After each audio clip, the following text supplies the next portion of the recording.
दिलीप ने लाने का प्रयास किया तो भी नहीं आई। और दिलीप के बाद जब राजा सगर ने, जब राजा भगीरथ ने तप किया तो राजा भगीरथ की तपस्या से प्रसन्न होकर महारानी गंगा ब्रह्मा के कमंडल से निकल के आई।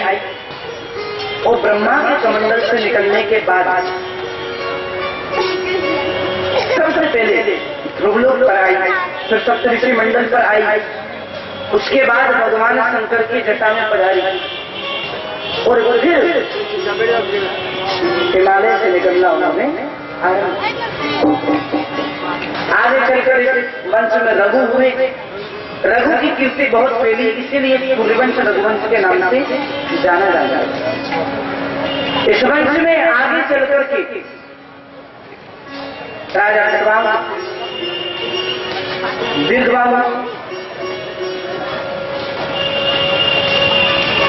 एवं अज महाराज का प्रादुर्भाव। अब थोड़ा ध्यान दें, अज महाराज के जो पुत्र हैं वह संत दशरथ है और संत दशरथ का विवाह अज महाराज ने कौशलपुर नरेश की पुत्री कौशल्या के साथ में सुनिश्चित किया।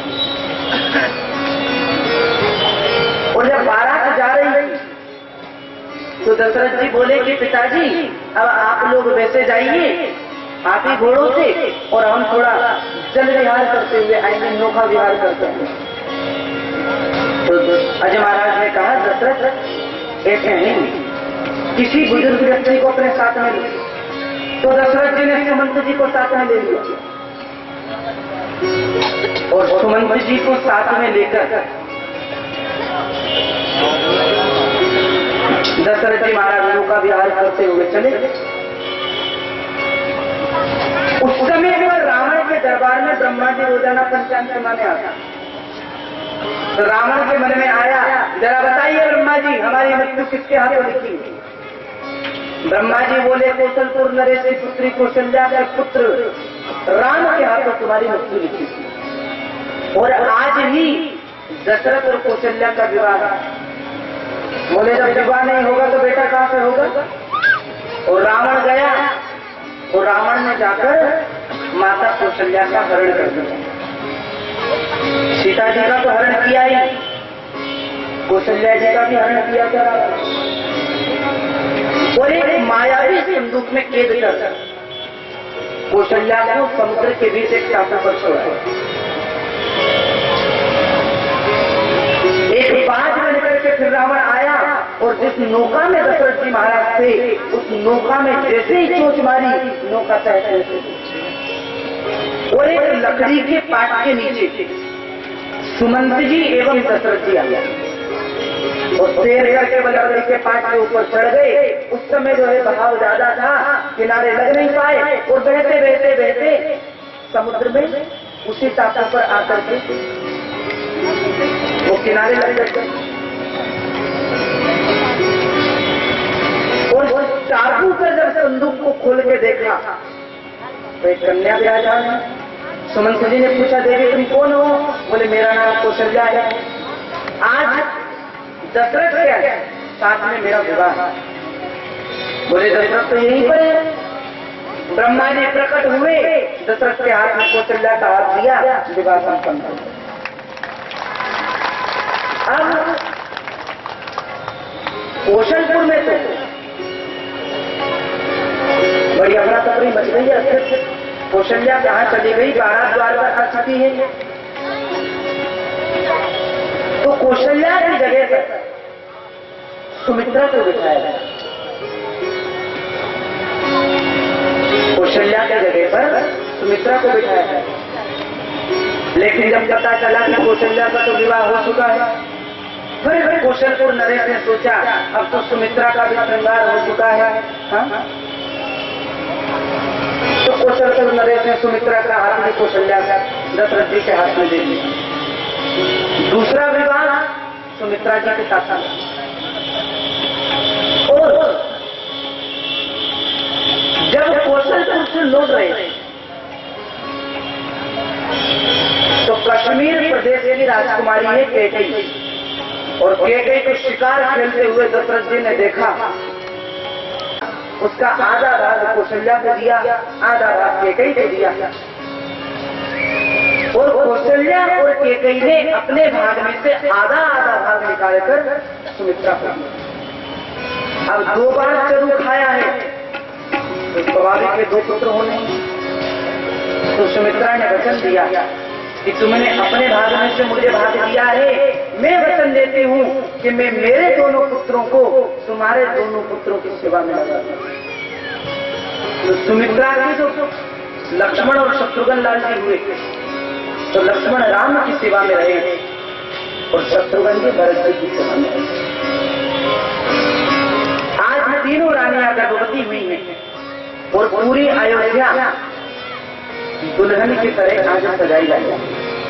और गोस्वामी जी वर्णन करते हैं,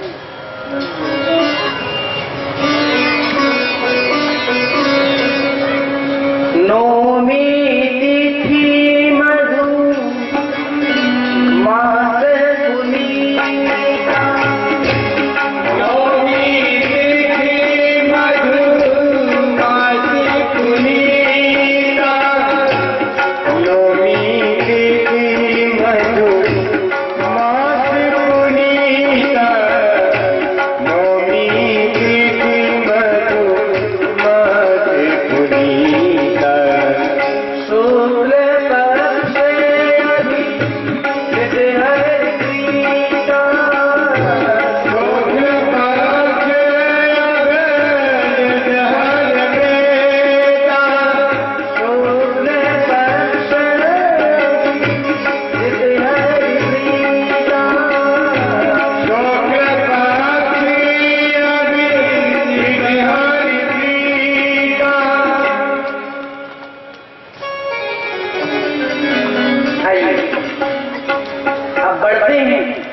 भगवान श्री राम के जन्मोत्सव की ओर। आप लोग चलोगे अयोध्या हमारे साथ? चलोगे? कौन कौन जाएगा? आप लोग पीछे, कोई सो तो नहीं रहा? सोना नहीं करता। आज चैत्र मास शुक्ल पक्ष नौवीं अभिजित मुहूर्त और दिन के बजे हैं ठीक 12। और भगवान श्रीमन नारायण ने देवताओं की कार्य सिद्धि के लिए माता कौशल्या के महल में भगवान श्री राम के रूप में अवतार आज धारण किया है। वो श्री राघवेंद्र सरकार की। क्यों इतनी धीरे चाली राघवेंद्र के जन्मोत्सव? अरे थोड़ा जोर से, आखिर पता तो लगना चाहिए कि राम जी का जन्मोत्सव, आज राम जी का जन्म हुआ है।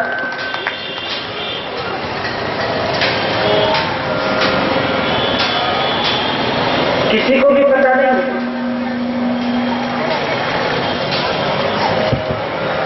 किसी को भी इस बात का पता नहीं कि राम जी का जन्म हो चुका। इस बात का किसी को पता नहीं, केवल पता है माता कौशल्या का। इसीलिए तो कहा गया है सज्जनों, कौशल्या हितकारी। भगवान प्रकट हुए और मां से कहा, मां आपने मुझसे कहा था ना, चाहो तुम समान सुत प्रभुतन कवन दुराव, आप जैसा पुत्र मुझे चाहिए। तो मैंने तो आपसे कह दिया था, आप उस तरह से खोजो तो कहाँ जाएगी, न चले हो मेरे जैसा कौन है? मेरे जैसा तो मैं ही हूँ, और कौन है? लो माँ, मैं आपका पुत्र बन के आ गया। माँ बोली, अरे मैंने तो पुत्र बन के आने के लिए कहा था, आप तो पूज्य पिताजी बन के पधारे हैं। ये शंख चक्र गदा पद्म लाने की क्या जरूरत थी? बोले माँ हम तो जहाँ कोई बेटा बन के जाते हैं कैसे ही जाते हैं, आप हमको बेटा बोले हम आपको माँ बोले, हो गया बेटा। अरे बोले वो तो ठीक है पर 20 फुट का बेटा, 20 फुट का बेटा होता है, चलो छोटे बनो। तुम्हारा ग्राम छोटे बनो। अरे माँ अब तो जाने दो, सारी दुनिया मुझे देखने के लिए द्वार पर खड़ी है। मैया बोलिए 4-4 हाथ का मैं क्या करूं, चलो 2 हाथ हटाओ। तुम्हारा ग्राम जी ने 2 हाथ हटा डाले। बोले माँ अब तो मैं आपका बेटा हो गया, अब तो द्वार खोलो। मैया बोले वस्त्र तो उतारो। बोले मैया बड़ा परेशान करती है, कभी कहती हो छोटे हो जाओ, कभी कहती हो 2 हाथ हटाओ, अब कहती हो नंगे हो जाओ। काहे को हो मैं नंगे? नहीं होंगे। लेकिन माता ने आग्रह किया, जब माँ कह रही है छोटे बन गए तो निर्वस्त्र होने में क्या जाएगा, हो गए। बोले माँ अब तो आपका बेटा हो गया, अरे कृपया करके अब तो द्वार खोलो। मैया बोली रो तो सही। तो राम जी रुदन करने लगे, रोने लगे, जोर जोर से भगवान रोने लगे।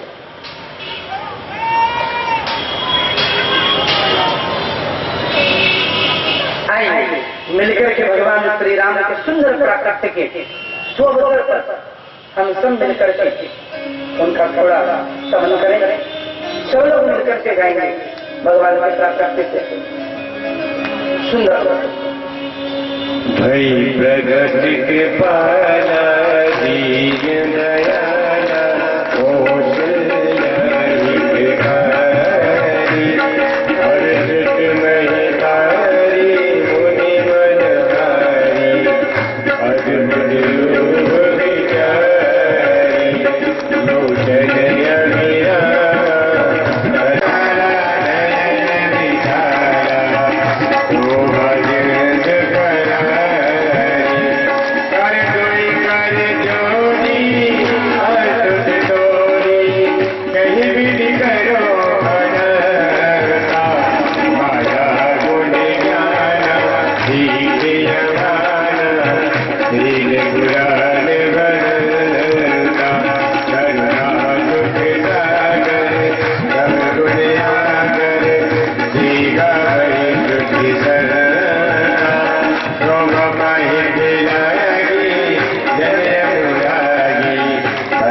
भगवान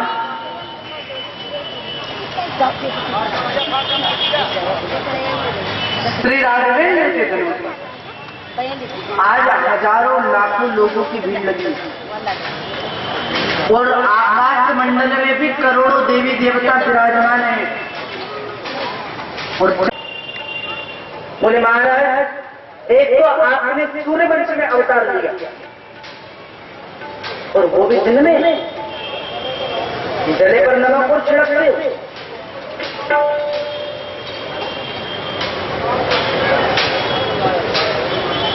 तो भगवान बोले चंद्रमा जी दुखी क्यों होते हो?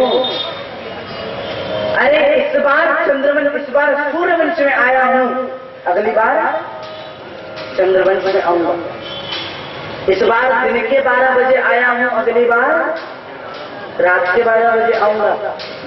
और अभी भी आपको प्रसन्नता नहीं है ना चंद्रमा जी? तो सुन लो, यहाँ जो कोई भी मेरा नाम लेगा वो मेरे नाम के साथ तुम्हारा नाम जरूर लेगा। इसीलिए राम जी का पूरा नाम है रामचंद्र।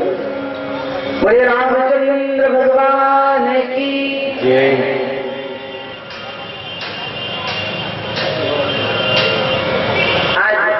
दशरथ जी महाराज को इस बात का पता चला कि कौशल्या ने राम को जन्मा है, कैकेयी ने भरतलाल को जन्मा है और सुमित्रा ने लक्ष्मण एवं फिर शत्रुघ्न लाल जी को जन्म दिया। और आज दशरथ जी के यहाँ पर लाखों लोग बधाई देने के लिए आए। आइए हम भी मिलकर के अवध चले और अवध में जाकर राम जी को बधाई देवे। आप लोग दोगे बधाई? कैसे दोगे? ताली बजा? हाँ, चलो अभी ताली सेवा कर लो। और आगे जब मेरे कन्हैया का जन्मोत्सव होगा ना, तो कोई बेटा नहीं रहेगा, सबको नाचना पड़ेगा। और अभी जिसको नाचना आता है केवल वही खड़े होंगे, जिन्हें नहीं आता वो नहीं। प्रेम से अपनी जगह पर बैठ करके ताली सेवा करें और राम जी के सुंदर जन्मोत्सव पर प्रेम से राम जी को सब लोग बधाइयां दें। प्रकट हुए अवध में लड़ुआ बटे, चारों ललना प्रकट भैया अवध में लड़ुआ बटे, चारों ललना प्रकट भैया अवध में लड़ुआ बटे। बटे रसगुल्ला बटे, लड़ुआ बटे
और बड़े ही हर्षोल्लास से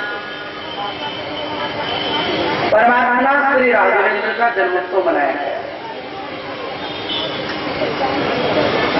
कोई अबीर उड़ाता है, कोई गुलाल उड़ाता है और कोई धन लुटाता है, कोई वस्त्र लुटाता है और बड़ी धूम मचाई गई, बड़े हर्षोल्लास से राघवेंद्र के जन्मोत्सव को मनाया गया। यहाँ पर भी राघवेंद्र का जन्मोत्सव मनाया गया है, लेकिन जरा आनंद नहीं आया, क्योंकि कुछ लोग नाच रहे थे, कुछ लोग ताली बजा रहे थे और कुछ लोग तो समाधि में थे। हाँ, ऐसे नहीं।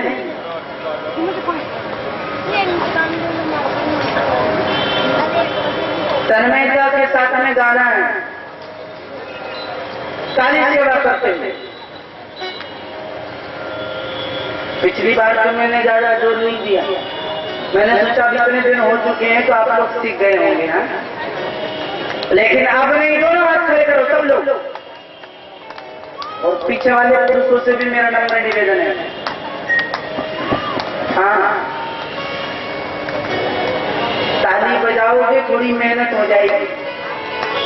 हाँ, क्योंकि वैसे तो अपन मेहनत करते ही नहीं, ताली सेवा करेगी थोड़ी मेहनत कर लो और भाव से भगवान श्री राम के सुंदर जन्मोत्सव में हम सब लोग शामिल होंगे। बधाई बजी यज्ञना में, बधाई बजी यज्ञना में, भोजन मची हुला, बधाई बजी यज्ञना में, भोजन मची हुला, बधाई बजी यज्ञना में, बधाई बजी यज्ञना में, बधाई बजी यज्ञना में, बधाई बजी यज्ञना में, बधाई बजी यज्ञना में, भोजन मची हुला, बधाई बजी यज्ञना में, बधाई बजी यज्ञना में,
वशिष्ठ देव जी महाराज पधारे हुए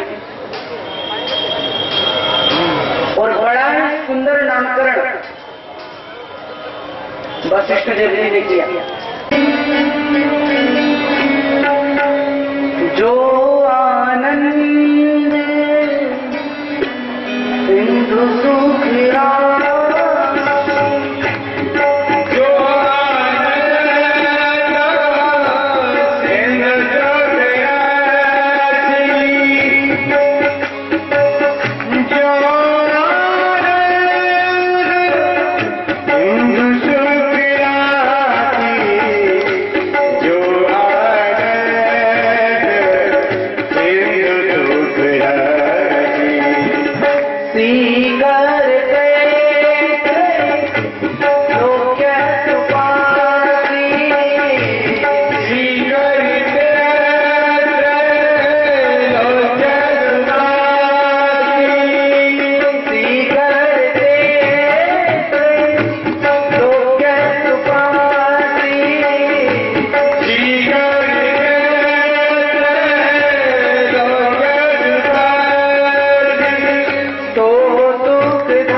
सिंधु सुख राशि, जो आनंद का सिंधु है, सुख की राशि है, और इस आनंद के सिंधु के एक सीकर मात्र से यह सारा विश्व प्रपंच होता है, प्रतिपालित होता है, लय हो जाता है। ऐसे आपकी इस ज्येष्ठ पुत्र का नाम रखता हूं मैं राम। राम का मतलब योगियों के हृदय में रमण करने वाले को बोलते हैं राम। देखिए, भगवान श्रीमन नारायण तो हुए स्वयं राम, और नारायण के अंश जो विष्णु है वह हुए भरतलाल, जो विष्णु का भरण पालन पोषण आदि करते हैं। विश्व भरण पोषण कर जोई ठाकुर नाम भरत, और जो शत्रुघ्न लाल जी हैं वह भगवान शंकर के अवतार माने जाते हैं। जाके सुमिरन तेज पुनाता नामक शत्रुघ्न वेद प्रकाश, यानी जिसके नाम सुमिरन मात्र से शत्रुओं का नाश हो जाए, केवल नाम सुमिरन मात्र।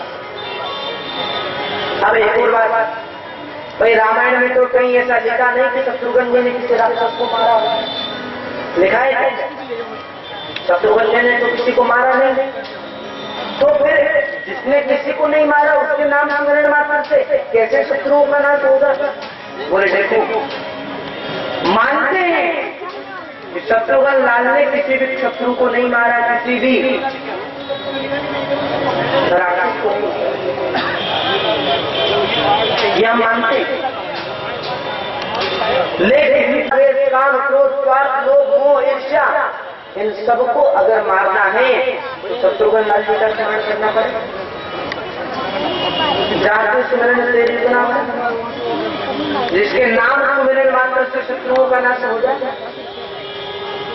और लक्ष्मण के बारे में तो बड़ी सुंदर बात है कि लक्ष्मण धाम सुराम प्रिय सकल जगते आधार, और गुरु वशिष्ठ ते राखियो लक्ष्मण नाम उदार।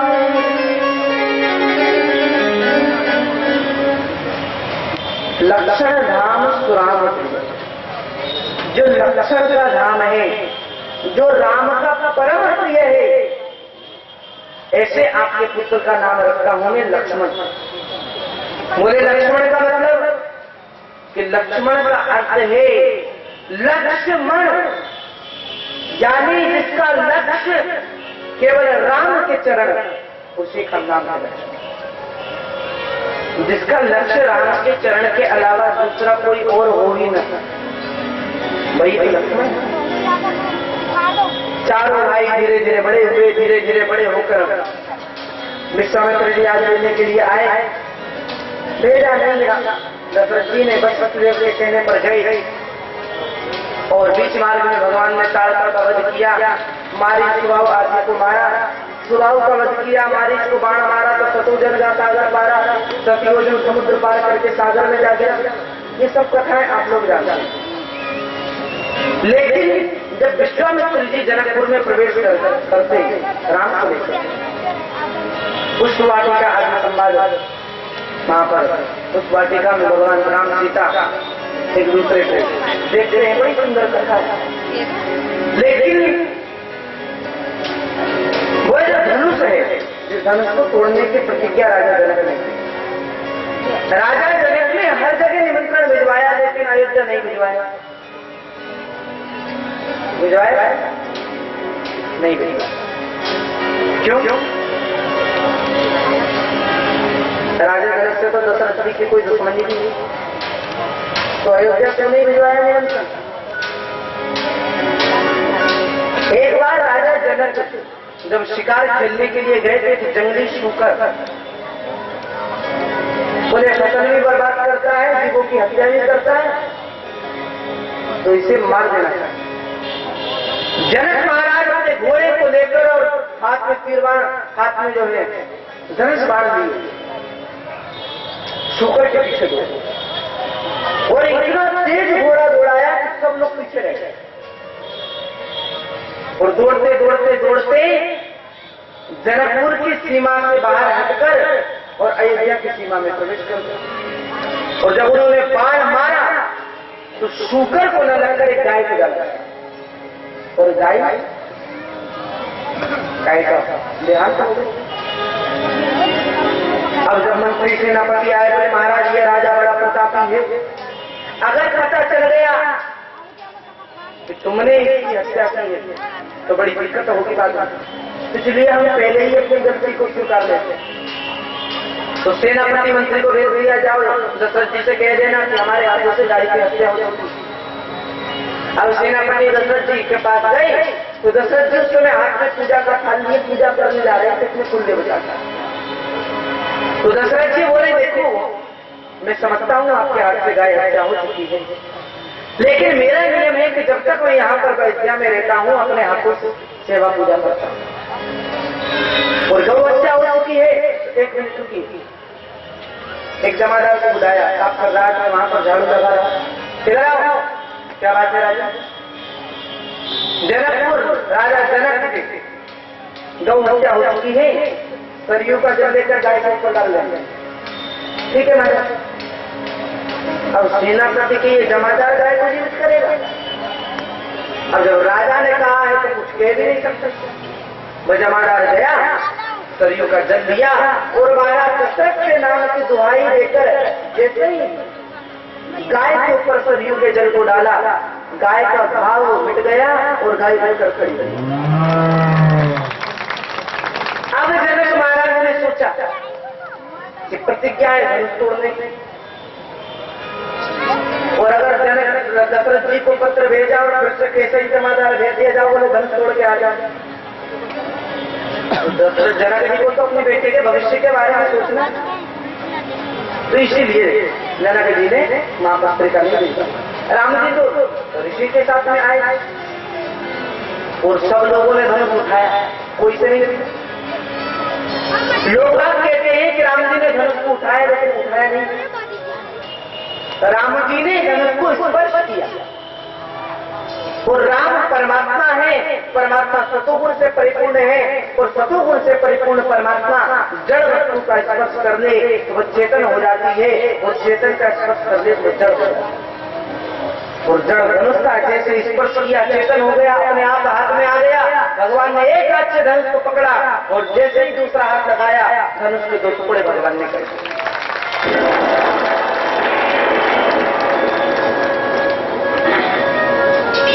अब माता जानकी बरमान हाथ में लेकर के आई हैं और राम जी एवं लखन लाल जी। अच्छा, वर्णन एक और आता कि जब राम जी ने धनुष तोड़ दिया, लखन जी जनक जी की ओर इशारा करके बोलते हैं, क्यों एक हाथ और है क्या, ले आओ हम तोड़ते।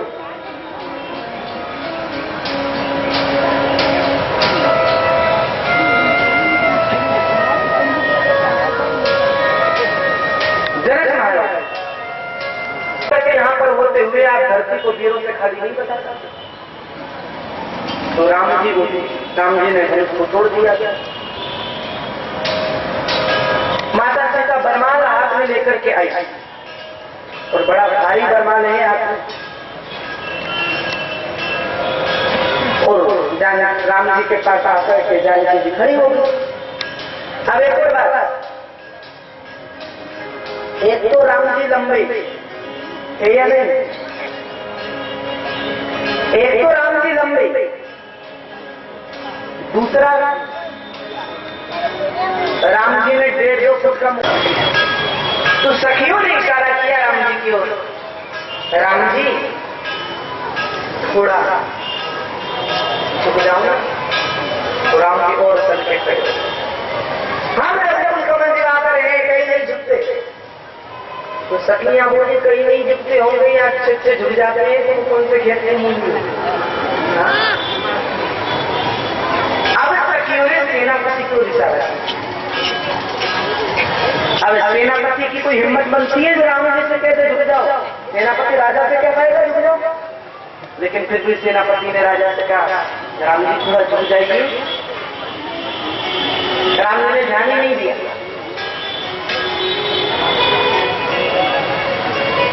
बार बार सखियां निवेदन करती हैं, राम जी से भी झुक जाओ।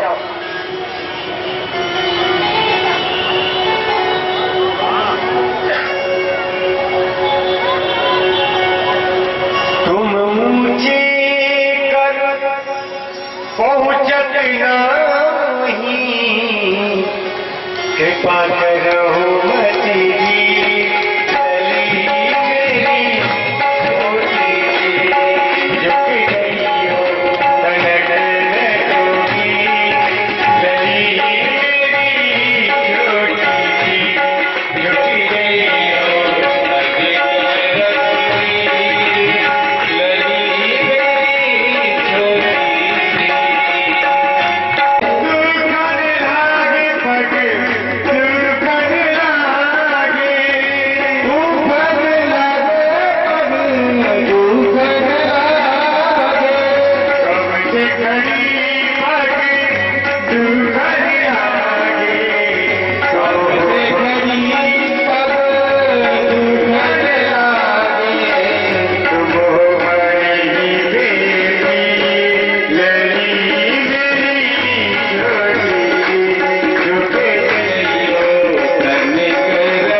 छोटी सी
सखियां बार बार निवेदन करती, सेनापति से कहा जाओ कहीं कहीं बोलो किसी से।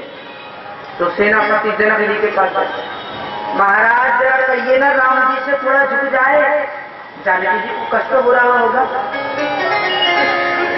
जनक जी बोले रघुकुल कमल दिलाकर को अपने घर पर बुलाकर झुकने के लिए तो ये थोड़ा मर्यादा के विरुद्ध है। विश्वामित्र जी के पास गए, गुरुजी अरे जरा कहिए ना अपने चलवा राम से निक झुक जाए। गुरुजी बोले भैया धनुष छुड़वाना जरूरी था तो टूट गया, अब शादी ब्याह के चक्कर में हम बाबा जी क्या जाने, जैसा तुम्हें करना है बेटा करो। अब लखन लाल की ओर साथ आने का प्रयास किया है, माता जाने के लिए बरमार धारण कराई।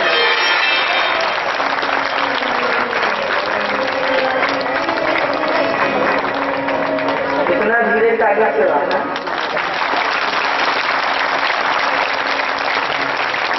बोले श्री रामचंद्र भगवान की।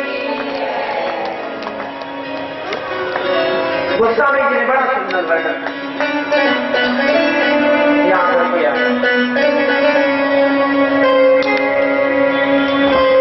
जय रघुनंदन जनक किशोरी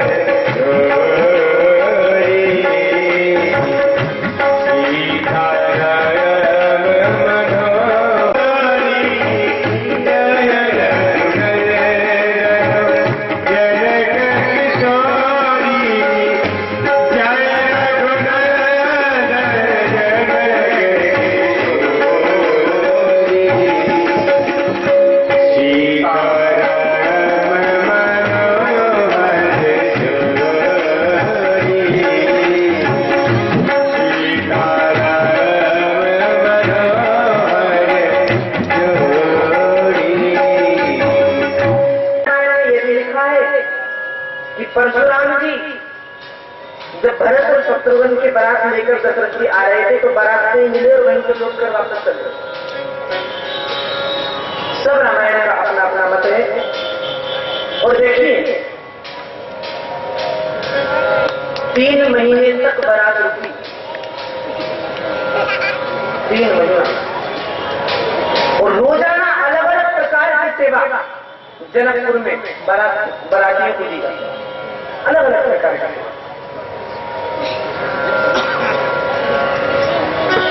और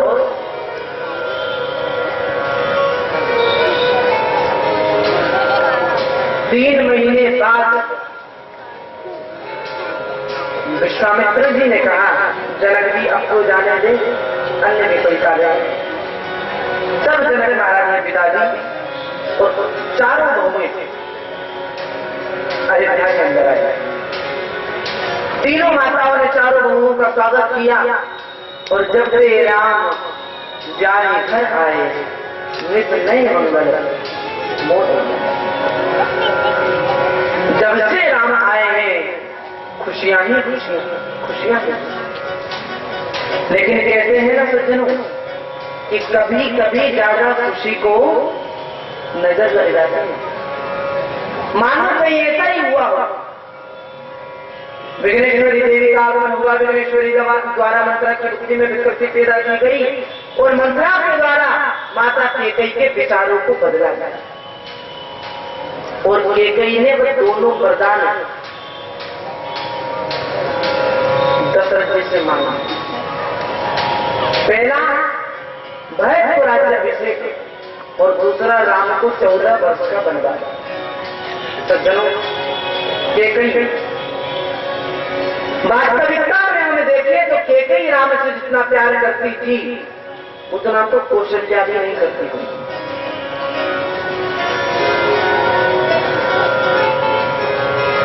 और आज केकई की उन 2 बातों को लेकर संसार में इतनी बदनामी हो चुकी है केकई की, लोग न जाने क्या क्या केकई को क्या कुछ नहीं कहते उसके लिए। उतले है, स्वार्थी है,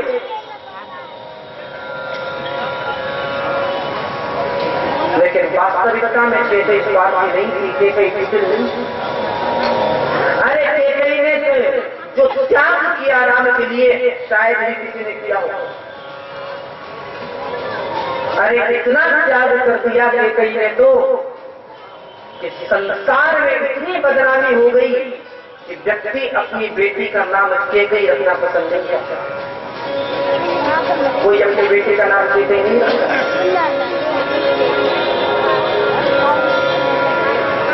लेकिन केकई कुटिल नहीं थी, साथ नहीं। जब बाल लीला का समय था, भगवान की आंख मिचोली भगवान कहते थे, माता केकई की आंखों में पट्टी बांधी और राम जी अंतर्धान हो गए। केकई ने सब जगह ढूंढा पर मिला नहीं और राम अगर कुछ क्षण के लिए भी ओझल हो जाए तो केकई के मन में घबराहट होने लगती है। क्या करे? आखिर कैसे राम को ढूंढे? आवाज लगाई, राम तुम थोड़ी देर के लिए भी मेरी आंखों से ओझल हो जाते हो तो मुझे बड़ा डर लगता है। कहाँ हो तुम? मेरे सामने आओ। तो राम जी बोले, माँ मैं आपके सामने तभी आऊंगा जब आप मुझे वचन देंगी। बोले, कैसा वचन? कि जब पिताजी मुझे युवराज बनाने तब आप मेरे लिए 14 वर्ष का वनवास बनाएंगे। कैसे बोली, क्या कह रहे हो राम? मैं 14 क्षण के लिए तुम्हें आंखों से ओझल होते हुए नहीं देख सकती। 14 वर्ष कैसे ना होंगी? रघुवर अगर तुम्हें मेरे प्राण चाहिए तो अभी हाल में प्राण देने के लिए तैयार हूं, पर ऐसा कठिन कार्य तुम मुझसे न कर पाओ। बोले, नहीं मां, अगर आपने ये कार्य नहीं किया तो मेरा अवतार लेने का कोई मंतव्य नहीं होगा। 14 वर्ष का वनवास। 14 का ही क्यों? क्योंकि 14 प्रकार की अविद्याएं होती हैं। 5 कर्मेंद्रियां, 5 ज्ञानेंद्रियां, मन, बुद्धि, चित्त और अहंकार। ये 14 प्रकार की अविद्याओं को एक वर्ष में भगवान ने नष्ट किया।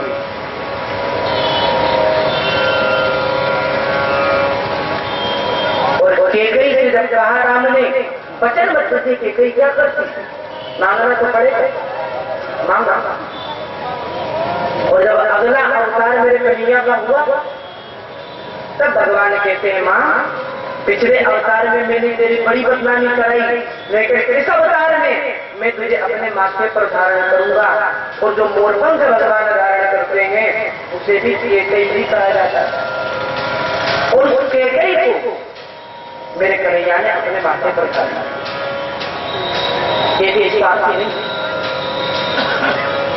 मांगा। दशरथ जी ने जैसे तैसे वो वरदान दिया और रामो विग्रह बाण धर्म। राम जो है सज्जनों वो साक्षात धर्म के विग्रह है। सोचिए, कौन ऐसा अपने पिता के केवल एक बार कहने पर कि जाओ वन में चले जाओ 14 वर्षों के लिए कौन हो सकता है जो एक बार कहने पर वन की ओर चल देते। और राम ने यह तक नहीं पूछा कि पिताजी आप मुझे 14 वर्षों के लिए वन में भेज रहे हैं, एक बार मुझे बता दीजिए मेरा अपराध क्या है, मुझसे क्या गलती की। एक बार चले गए, सुमंत जी को वापस भेज दिया। राम राम कही राम कही राम राम कही राम, तब पर हरि रंगर विरह राम गई राम। राम राम राम राम राम कहते कहते दशरथ ने अपने पंचभौतिक शरीर का त्याग किया। भरत जी महाराज आए, पिता का अंतिम संस्कार आज किया, फिर भगवान को चित्रकूट लेने के लिए गए। भगवान आए नहीं, चरण पादुका लेकर के आए और चरण पादुका राजगद्दी पर स्थापित की। और सज्जनों, भारत के इतिहास का इससे बड़ा उदाहरण और क्या हो सकता है कि राजगद्दी पर चरण पादुकाएं राज करती हैं और राजा गुफा में बैठ करके तप कर रहा है, तपस्या कर रहा है। और आगे भगवान बढ़े, सुतीक्षण जी के आश्रम पर, अगस्त मुनि के आश्रम पर। उसके बाद भगवान पंचवटी के अंदर पधारे। पंचवटी वही है जिसे आज हम सब लोग नासिक के नाम से जानते हैं।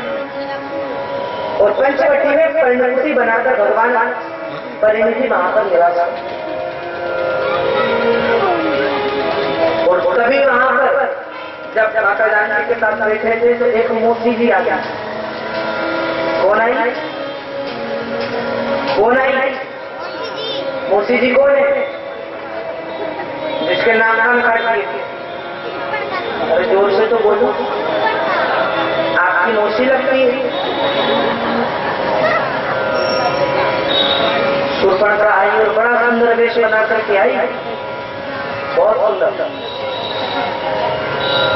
अब ऐसे तो राम जी थोड़े संकोची है, पर कभी कभी विनोद मजाक थोड़ा अच्छा कर लेते हैं। आओ देवी, कहाँ से आई?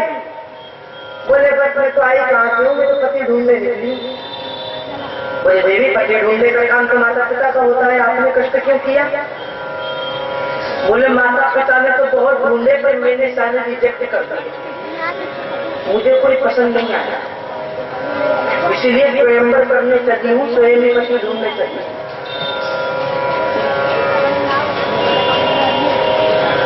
बोले बड़े बड़े की बात है, अभी तक आपको पति नहीं मिला। बोले अभी तक नहीं मिला था, अब मिल गया। बोले कहाँ है? बोले मेरे सामने ही तो बैठा है। राम जी बोले मैं? हाँ, गोस्वामी जी कहते तुम्हें कर्म पुरुष न मोतम ना,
विधाता ने संयोग लिख दिया है। राम जी बोले देवी मेरा तो विवाह हो चुका है। बोले किसके साथ? बोले ये जो मेरे बगल में बैठी है ना, ये मेरी पत्नी है जानकी।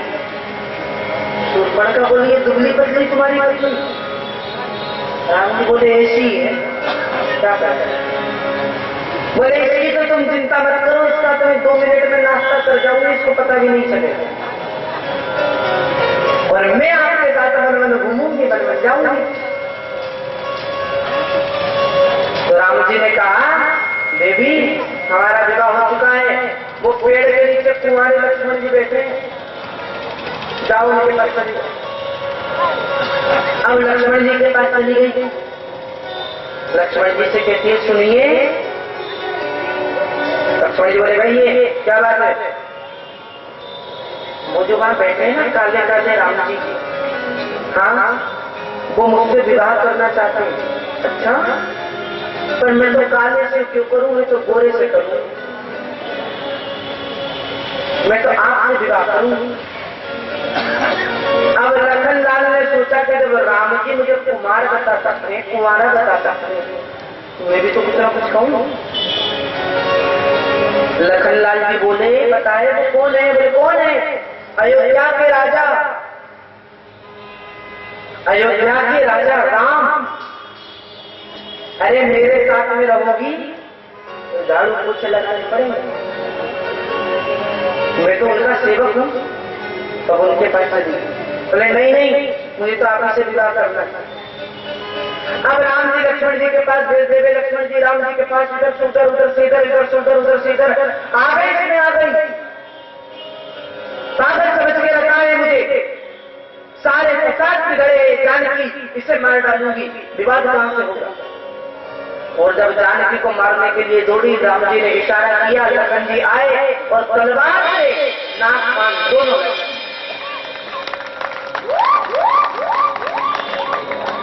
नाक कान क्यों काटा?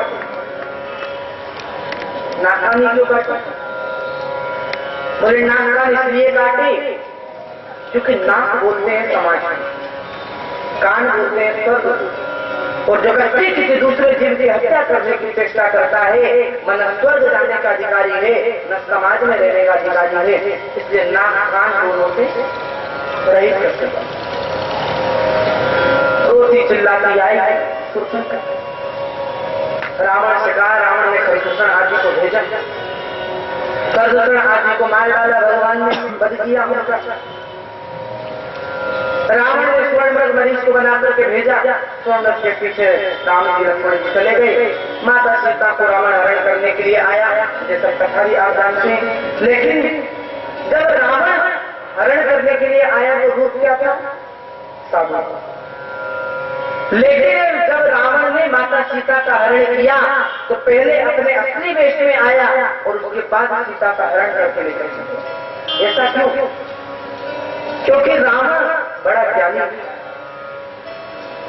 रावण ने कहा कि अगर मैं साधु के वेश में ही सीता का हरण करूंगा तो दुनिया का संतों पर से विश्वास उठ जाएगा, इसीलिए पहले ने असली रूप में। सीता ने आभूषण आदि सब उतार करके फेंक दिए, सुग्रीव आदि बानरों ने एकत्रित करके रख दिए। रावण लेकर के चला गया, अशोक वाटिका में माता सीता को रखा। इधर राम जी लक्ष्मण जी वन ढूंढते हैं माता सीता को। हनुमान जी से मिलना हुआ, सुग्रीव से मैत्री हुई और सुग्रीव से मैत्री हुई। बाली जो आताताई था उसका भी वध किया। उसके बाद भगवान ने सुग्रीव को राज्य दिया और सुग्रीव और वानर भालू आदि की सहायता से माता सीता की खोज की गई। राम जी को विश्वास था हनुमान सीता की खोज करेंगे, इसलिए हनुमान जी को मुद्रिका अपनी दे दी। अब हनुमान जी मुद्रिका कहाँ रखे? पहले के जमाने में तो कैसे चलती नहीं, सर पर रखे तो उसे कुछ करने में गिर जाए, तो क्या करे? प्रभु मुद्रिका मेरी मुख माई, मुंह में मुद्रिका है। और जो स्वयं प्रभा के सबके प्रभाव से वो लोग समुद्र किनारे आए। समुद्र किनारे सब लोग विराजमान हैं और संपाति जो जटायु का भाई है, संपाति ने कह दिया कि माता सीता 100 योजन दूर लंका में अशोक वाटिका में रहे। अब 100 योजन पार करके कौन जाए? 100 योजन कितना होगा? 1 योजन यानी तकरीबन 12 किलोमीटर, यानी 1200 किलोमीटर। अब 1200 किलोमीटर कौन लांग करके जाए? जामवंत तो बोले बूढ़ा हो गया हूं, नहीं तो कोई बड़ी बात नहीं। अंगद बोला जा तो सकता हूं, पर आने में संशय है। बोले महाराज जब जा सकते हैं तो आने में क्या संशय है? हाँ भाई, जब जा सकता है व्यक्ति तो आ भी तो सकता है, क्या संशय था अंगद? बोले अंगद और अक्षय कुमार दोनों एक ही कक्षा में पढ़ा करते, तो अंगद अक्षय कुमार की बड़ी पिटाई लगाया करते। तो गुरुदेव ने कहा अंगद तुम चाहे इसे कितना भी मारो, लेकिन इसने पलट कर एक थप्पड़ में मार दिया कि तुम्हारी मृत्यु हो जाएगी। तो इसलिए अंगद को डरे कहीं अक्षय कुमार न पकड़। इसीलिए हनुमान जी महाराज गए तो अंगद की उस दुविधा को वहीं पर निपटा करके आए। अब क्या करे, किसको भेजे? तो महाराज जामवंत जी ने हनुमान जी से कहा हनुमान जी जरा याद कीजिए अपने बल को, आप पवन पुत्र हैं और पवन के समान ही आपका बल है। बार बार याद कराते हैं, क्या कहते हैं जामवंत? पवन तनय पवन समाना, पवन तनय पवन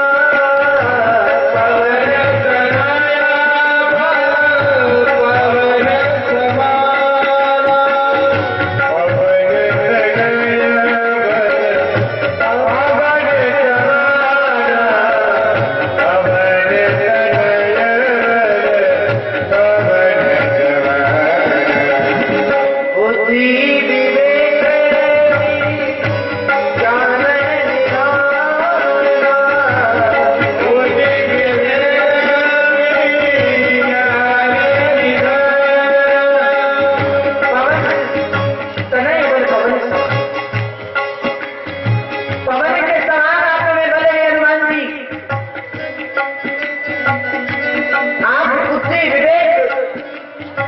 सबसे परिपूर्ण है। अरे जरा अपने बल को याद कीजिए। हनुमान जी महाराज का कोई असर नहीं। तब जामवंत जी बोले कवन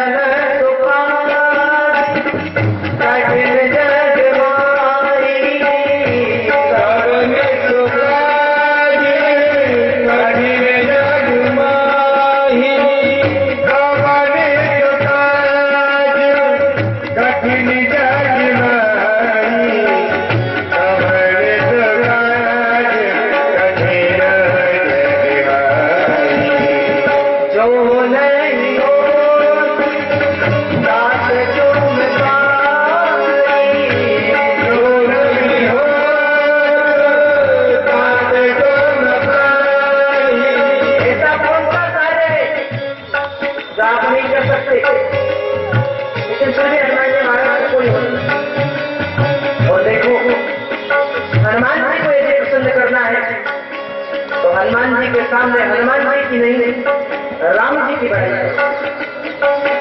जामवंत जी को ध्यान आ गया, तब वो बोले राम काजे लगी तब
मंत्रों की तरफ आगे बढ़ेंगे उससे पहले आप लोगों को जो भी पूजा अर्चना कन्यादान शुभदान क्या क्या करते हैं वो अभी कर लो, और जब कथा शुरू हो जाएगी तब आप लोगों को चुपचाप बैठ ही जाना है, बीच में डिस्टर्ब नहीं करेंगे। और उसके बाद जब कन्हैया का जन्मोत्सव मनेगा तो आप लोगों को रोका नहीं जाएगा, आप खड़े होंगे गाओ, बैठ के गाओ। को आदेश देकर देवकी के गर्भ से बलराम को निकालकर रोहिणी के गर्भ में डाला। इसीलिए बलराम जी का एक नाम है संकर्षण।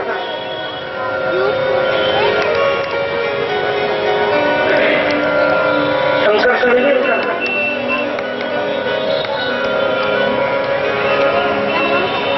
बलराम जी महाराज को रोहिणी के गर्भ में डाल दिया।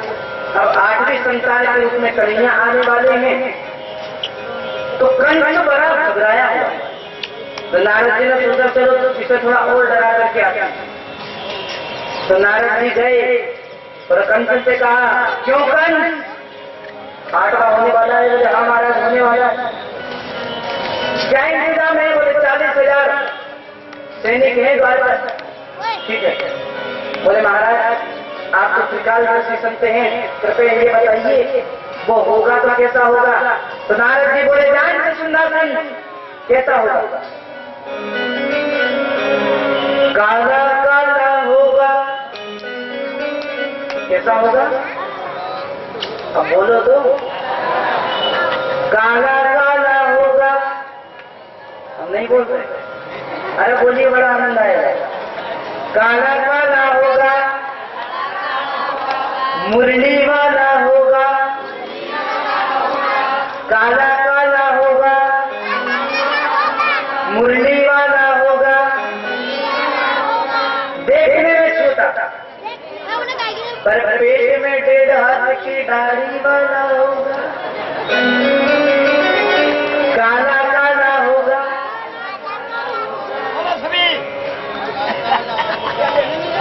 अब तो कंस बड़ा डर गया। काला काला होगा, मुरली वाला।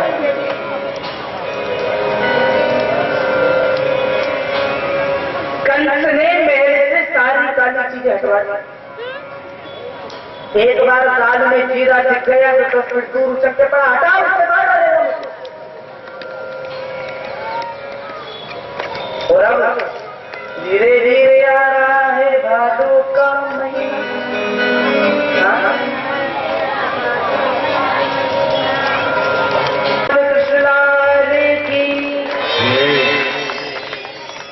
बालकृष्ण प्रभु का जन्म हुआ।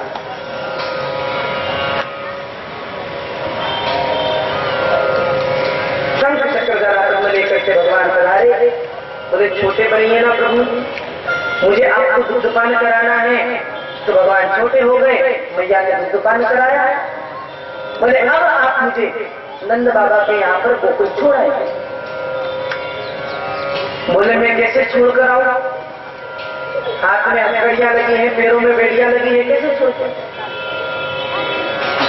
व्यक्ति मेरे मार्ग पर चलने की कोशिश भी करता है, उसके सारे बंधन को मैं दूर कर देता हूं। कोई व्यक्ति मेरी तरफ बढ़कर तो देखे। वसुदेव ने जब उठाने का प्रयास किया तो सज्जनों हाथ की हथकड़ियां टूट गई। एक सूप में रखा भगवान को, और सूप में रखकर जैसे ही चलने लगे पैरों की बेड़ियां टूट गई। और जितने भी ताले थे बस सारे ताले एक एक कर टूटते हुए चले गए। और जितने भी किवाड़ थे बस सारे के सारे किवाड़ अपने आप टूटते चले जा रहे। सब लोग सोए हुए हैं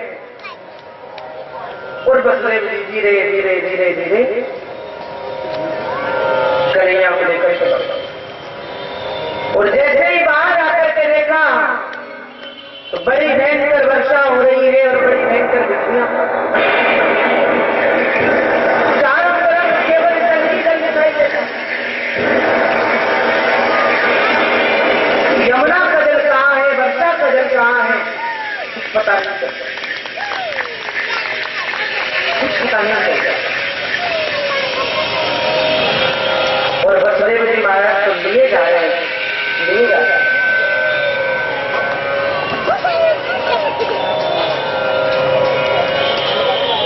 वसुदेव जी ने जब प्रवेश किया यमुना जल में, बोले वो कुछ भी हो लेकिन मैं तो मेरे पतिदेव का मुखारबिंद देखूं। अब यमुना महारानी ऊपर को चढ़ गई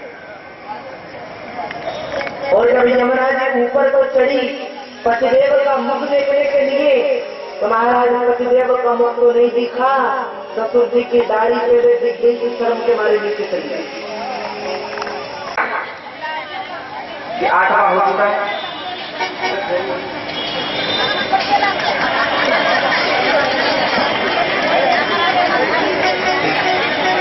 कंस ने उस माया को पकड़ा और माया को पकड़ के जैसे ही दीवार के अंदर मारा, वो तो अष्टभुज देवी थी, अनंत आकाश में उड़ करके चली गई।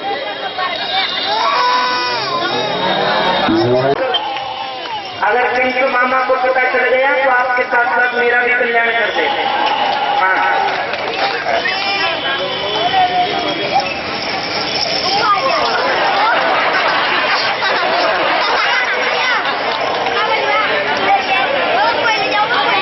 हमारे कन्या गोकुल में है,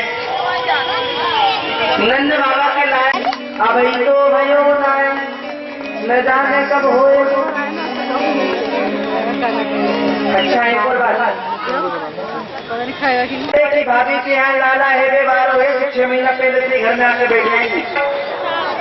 हाँ, क्यों? क्योंकि भाभी के लाला होएगो तो मेवा कौन को मिलना है? हमें तो मिलना है। मेवा जानते हैं? खाने वालों मेवा नहीं, मेवा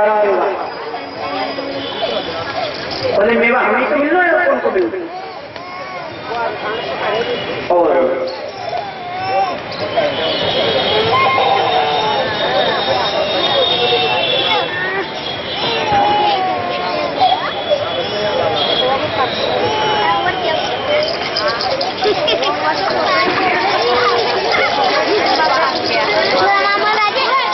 अच्छा,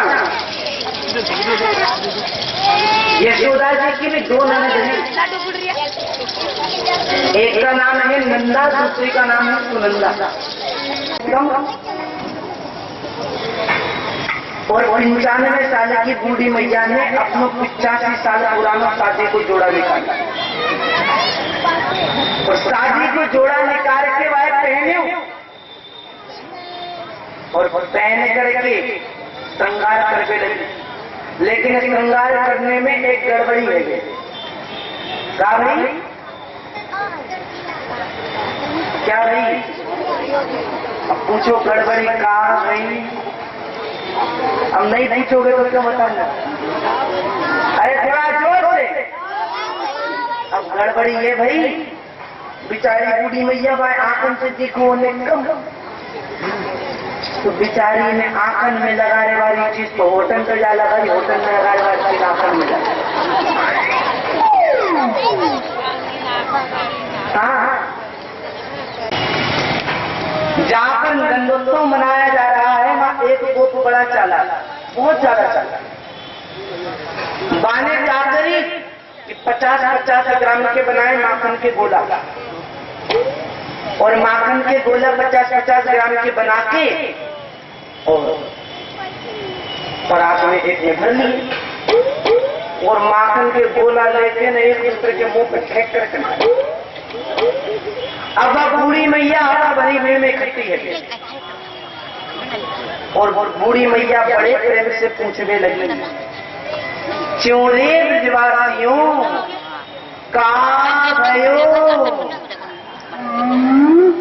अब जैसे ही बाने कही कि कहाँ भयो, एक माखन को गोरा आए और मुंह में हो किसी को पेट में चले।